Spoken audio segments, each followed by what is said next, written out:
Hi everyone, and welcome back to Rudy's 1/6 World for another new figure showcase, where we'll be doing a quick review / posing session with the newest edition of my collection. And today we'll be taking a look at a very recent release from Damtoys and their ongoing Gangster's Kingdom line, and the figure is the 8 of Spades, aka Archibald. So just a quick recap for anyone not familiar with the line. Basically, this is a Damtoys original where they take celebrities, be it actors or athletes, even directors, or in some cases even characters from some hit movies, and they create these caricature-like sculpts and create a figure that fits into this world of rival gangs. And if you've been following my channel for even a little bit, you know that I really did become a huge fan of this line, and it's been one of the lines I've been most excited for in recent years. So I'm glad to say I'm actually all caught up and have managed to track down every release. This is a line that I'm trying to be a completist for, so obviously picking up Archibald was a no-brainer. So what details is Damtoys giving us about the character himself? Basically, he's a former British SAS soldier, so highly trained, and after leaving the military he started working as a mercenary, which is where he was ultimately recruited by the Spade family. Now, as the 8 of Spades, he's a much higher ranked member of the family. As far as story, it all circles back to Saxon, which was the Ed Harris based figure I reviewed a few months ago, and his hidden money, with both the Diamond and Spade families looking for it. And Archibald is basically torturing Saxon's accountant to obtain the location of Saxon's hidden treasure.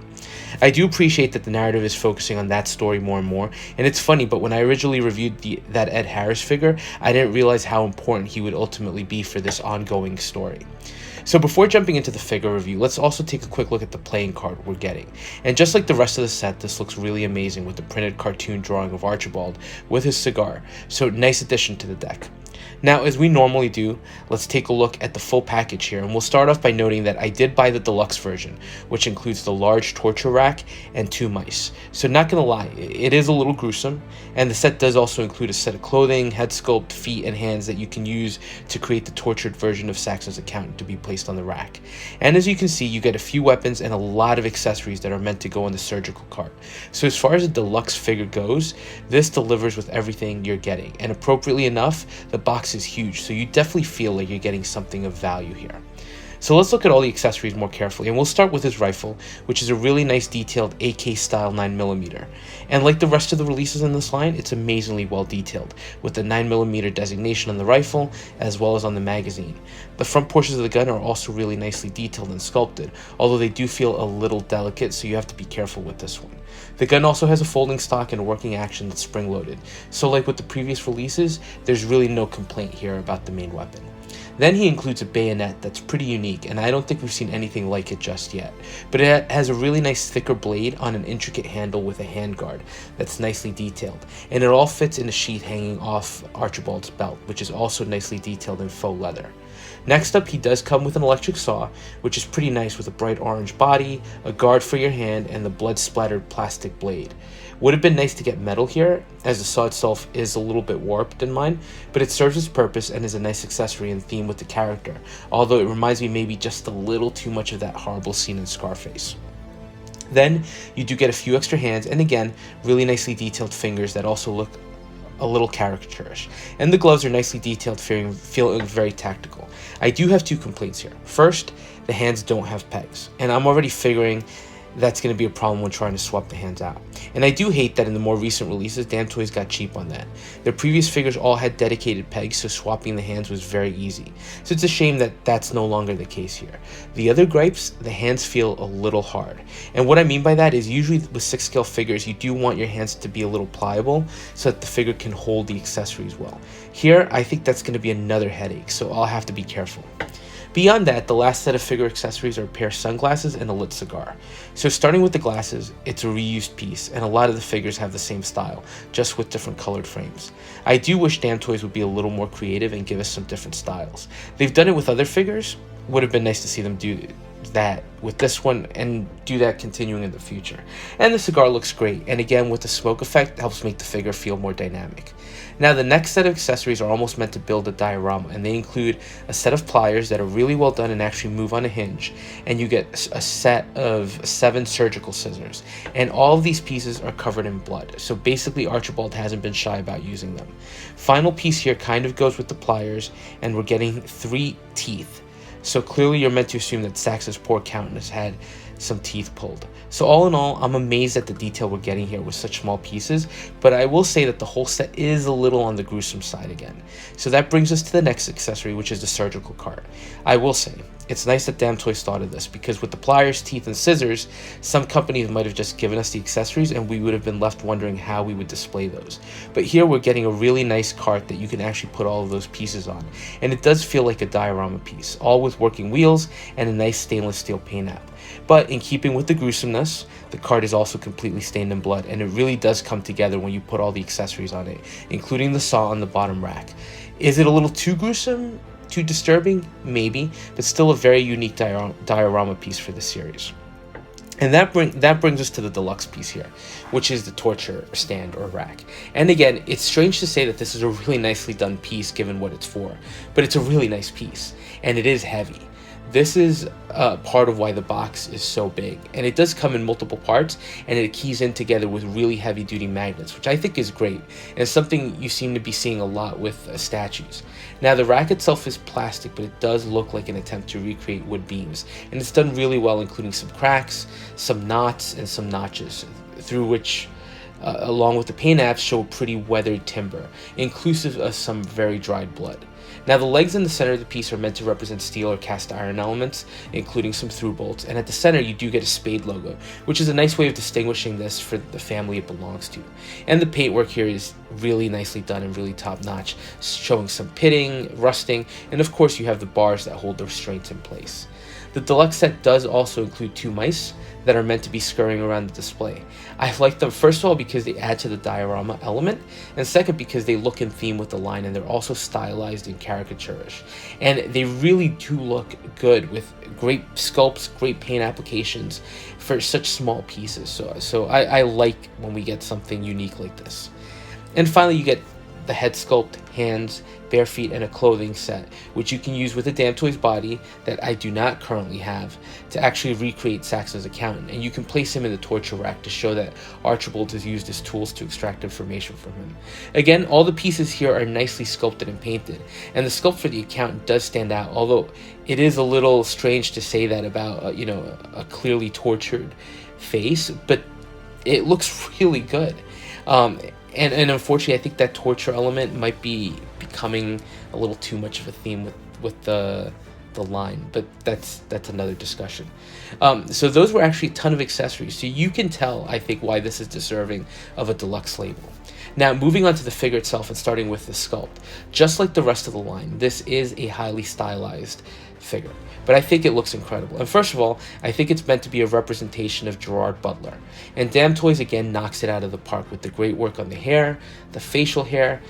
All of it has nice detailing and nice paint applications, including different paint variations and paint gradients.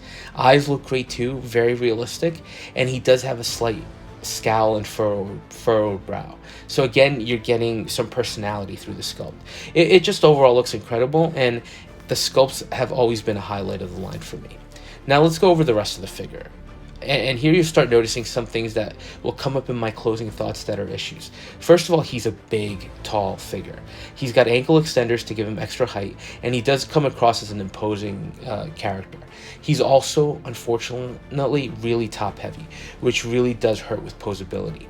As far as the clothing, that hasn't changed. Damtoys is giving us some really great pieces here, but the highlight is without a doubt the bomber jacket. First of all, it's all faux leather, but it feels like something that will last a little bit longer and won't deteriorate over time. And as always, the tailoring and detailing work here is fantastic, with the buckles and the jacket's patches really standing out.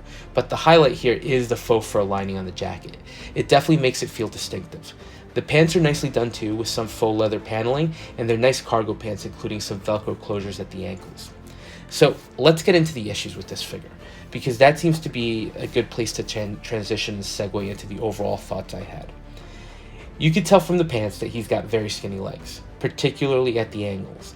And as you pull up his pants, you can see that you basically have the figure standing on these foot pegs, and unfortunately they aren't as stiff as you'd like. And what I mean by that is that when you stand the figure, there's not enough stiffness to actually hold the figure up, so the foot will tend to bend up under the weight of it. So you have to be very careful. Also, like I mentioned before, it's a big figure, so when you take them out of the package, you can definitely feel how hefty it is. And as is typical with these figures, we don't get a stand. And this is a figure that really does need one, just because of the issues with the feet and to avoid having it topple. So that's my first issue. Second issue, and it's becoming a typical thing, unfortunately, with the latest Gangster Kingdom releases, the hand pegs are so tightly fastened into the hands that you can't just swap them out easily. So it's just annoying, especially considering that the earlier releases all had the pegs already fastened to the hands. So we had a lot of ease in swapping those out. Also, if you've seen any of those other reviews, Damtoys used to put a small label on the back of the figure's jackets that included their gang designation. With both Archibald and Vera, that's gone. And while it never was a big thing, it was something that really set the figures apart. Am I sad that it's gone? No, it was something people would barely notice. However, I think coupled with the hand peg issue or the lack of the additional pegs, it feels like Damtoys is getting a little cheaper with these figures, which is a shame because they're charging Hot Toys prices for these pieces, and while I would normally say the figures are worth that to me, with some of these quality issues, that doesn't really hold true, at least not with this figure. The third issue was also something I encountered when trying to pose him with the electric saw. So I mentioned earlier that the hands don't really have a lot of flex, so you have to be incredibly patient trying to get the accessories into the hands, which is really annoying, and it's something that up to now hadn't really been an issue, but okay. So let's say you're patient, like I was, and I basically worked hard to get the hands onto the saw first so I could have him grabbing it with both hands, and then I started putting the hands onto the body of the figure one at a time. As I was doing it, and I was really being careful, just so you know, the saw fell apart on me, and first the handle came off and just sheared off of the saw and snapped. Then the motor drum just popped off and the thing snapped completely. The shield also came off as a result, so it was just extremely frustrating to have this really nice looking piece just fall apart on you in a matter of seconds. Now, I was able to use crazy glue to put it back together, but this is now going to become a display piece on the surgical cart, and I do feel like a lot of that is due to the hands. I think that's something Damtoys needs to fix, giving them a little bit more flex. Fourth issue, and as you can see, they're starting to add up. Single jointed elbows. A lot of the previous Damtoys figures, including Vera, all had double jointed elbows, and it was great for posing. It makes a world of difference. Here, he's got single jointed elbows, so all you get is a 90-degree bend, and look, I'm guessing they did it so the figure looks good without his jacket on. And he does, right? They have fully sculpted arms, so it does look good. But it's annoying when you're trying to get nice poses out of it. And the figures in this line tend to be a lot of fun to pose. This one was the total opposite and just frustrating because of that. So overall thoughts, this is a line I really do love. They are really unique figures, and Damtoys has up to now done a great job with them. This is the first time I've been frustrated and disappointed with one of their figures. Visually, the figure looks great. Tailoring on the clothes and detail on the accessories, all top notch. But from a quality point of view or a design point of view, there are a lot of issues here, and it does feel like Damtoys could have easily fixed some of them to give us another great figure. But the pegs, both hand and foot, are an issue with accessories and overall figure balance, and it just made this a figure that wasn't fun to work with, and that's ultimately what it comes down to.